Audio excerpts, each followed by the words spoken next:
સુરત શહેરમાં મુસ્લિમ બિરાદરો દ્વારા મહાન પેગંબર મોહમ્મદ સાહેબના નવાસા ઇમામ હુસૈનની યાદમાં કલાત્મક તાજિયા તૈયાર કર્યા છે।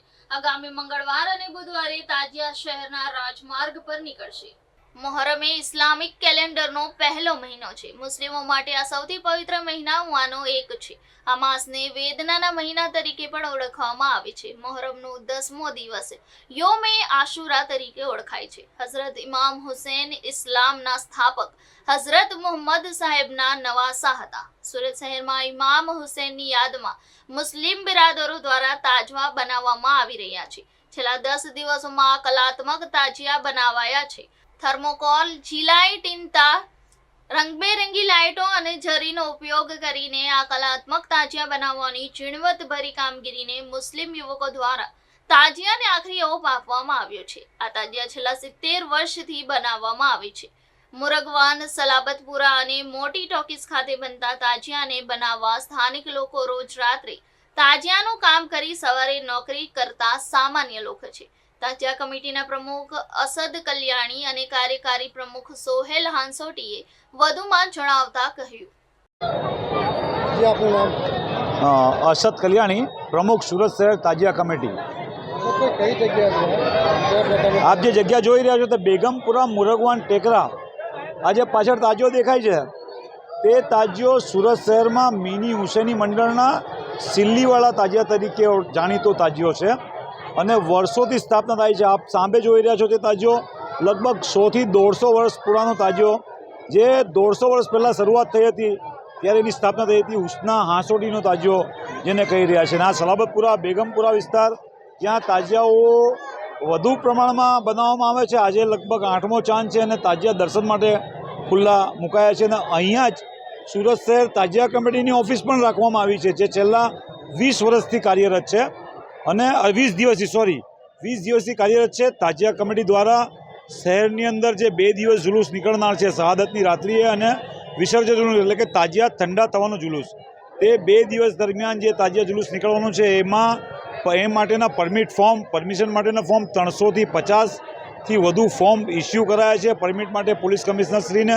અને પરમિટો પણ આવી ગઈ છે, તે કાલે ઇસ્યુ કરી દઈશું। એમાં સવારી, તાજિયા, અખાડા, દુલદુલ, પરી, ઘોડા વગેરેનો સમાવેશ થાય છે।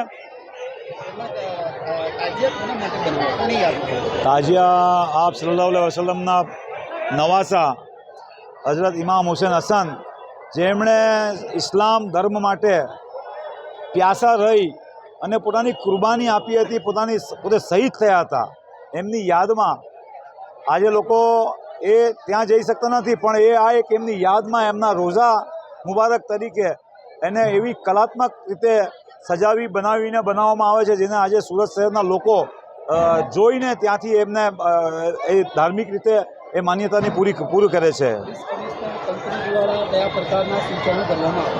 પોલીસ કમિશનરશ્રીએ પણ આજે મિટિંગ થઈ અને પોતે પણ રાઉન્ડ લીધો રૂટ ઉપર, અને તાજિયા કમિટી જોડે છેલ્લા 20 દિવસથી પોલીસ સ્ટેશન વાઇઝ તાજિયા આયોજકો, તાજિયા સમિતિના હોદ્દેદારો, તાજિયા આયોજકો, શાંતિ સમિતિના આગેવાનો, એ તમામની મિટિંગો ચાલી રહી છે, જેમાં તાજિયા આયોજકોની સાથે ચર્ચા થાય છે।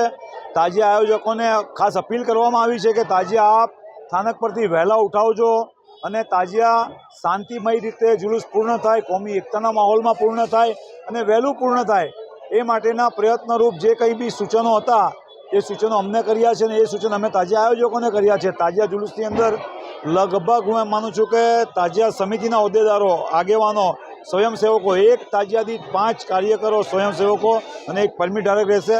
તેની સાથે સાથે 500થી વધુ તાજિયા કમિટીના હોદ્દેદારો, સ્વયંસેવકો રૂટ ઉપર સેવા આપશે। લગભગ 1,500થી વધુ તાજિયા કમિટીના સ્વયંસેવકો તાજિયા જુલુસની અંદર સાથે ખડે પગે ઊભા રહી પોઈન્ટ વાઇઝ, બેગમપુરાના 4 પોઈન્ટ છે, નાણાવડ સાપોરના 4 પોઈન્ટ છે, ભાગલના 4 પોઈન્ટ છે, એક પોઈન્ટ ઉપર 10 સ્વયંસેવકો ઊભા રહી તાજિયા જુલુસને આગળ ધપાવશે। કોમી એકતાના માહોલમાં પૂર્ણ થાય એના માટે ભાગલ 4 રસ્તા ઉપર વહેલા તે પહેલાં 10 તાજિયા આવે એવા 10 તાજિયાઓને હિન્દુ મિલન મંદિરના સંત અમરીશ આનંદજી મહારાજ, મેયર સાહેબ, પોલીસ કમિશનરશ્રી, સાંસદશ્રી, માજી મેયર કદીર પીરજાદા સાહેબ, એમના હસ્તે 10 ટ્રોફીઓ આપવામાં આવશે, જેનો પર્પસ વહેલા તે પહેલાં તાજિયા આવે તેને ટ્રોફી એનાયત કરવામાં આવશે, વહેલું જુલુસ પૂર્ણ થાય અને કોમી એકતાના માહોલમાં પૂર્ણ થાય એ માટેના એ પ્રયત્ન। સોહેલ હાંસોટી, ફ્રોમ સુરત શહેર તાજિયા કમિટી।